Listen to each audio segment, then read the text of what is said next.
Bienvenidos al tercer episodio sobre la historia de Roma. En esta ocasión estaremos hablando de los etruscos, después de haber visto en nuestra sesión anterior la monarquía. Vamos a empezar por el origen de los etruscos, después hablaremos de cómo se organizaban políticamente y finalmente hablaremos de los etruscos y de Roma. Empecemos con nuestra primera parte. A diferencia de la inmensa mayoría de italianos, los etruscos no eran indoeuropeos, no eran de este grupo de pueblos y de lenguas que tienen un tronco común y que se reparten entre el norte de la India y el Atlántico. Es decir, que los etruscos, como los vascos, por ejemplo, no tienen nada que ver con los pueblos que los rodean en Italia y en el resto de Europa. Fueron influenciados por el Oriente, con el que tenían un comercio riquísimo y forman en la actual Toscana una brillante civilización entre el mar y el río Tíber que llega a su apogeo en el siglo VI a.C.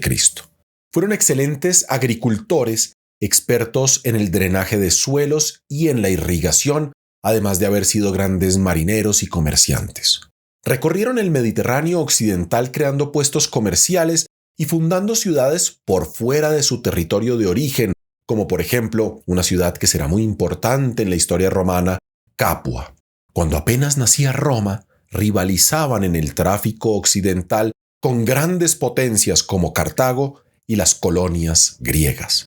Desarrollan un arte muy rico y lleno de vida, influenciados por Asia Menor, lo que es la actual Turquía. Fueron muy religiosos, sus aruspicios practicaban la adivinación y brindarán esta ciencia a los romanos. Desafortunadamente, su lengua nos es prácticamente incomprensible, pero sabemos que muchos elementos de esta civilización pasan a la cultura romana y marcan la historia del imperio, comenzando por el alfabeto. El alfabeto en el que escribimos hoy en día es un alfabeto heredado de los etruscos. El arte de construir templos como el templo de Júpiter Capitolino es completamente etrusco. El urbanismo, esta manera de crear un plano de la ciudad con cuadrículas, es completamente etrusco. La ciencia agrícola, la hidráulica, son los etruscos, por ejemplo, los que construyen la Cloaca Máxima, el gran alcantarillado de la ciudad de Roma que va a estar en servicio hasta el final de la Segunda Guerra Mundial. También aportan varios ritos famosos, como los ritos mortuorios de los gladiadores, estos combates que originalmente se hacían en honor a los muertos, o por ejemplo la ceremonia del triunfo romano, que estaremos mencionando en este curso. Algunas instituciones políticas también, no solamente la monarquía. El Senado es un producto etrusco y las insignias reales también. Por eso pasemos a la segunda parte. ¿Cómo se organizan políticamente los etruscos? Políticamente, los etruscos se organizan en ciudades-estado prácticamente, con un rey a la cabeza de cada una de ellas.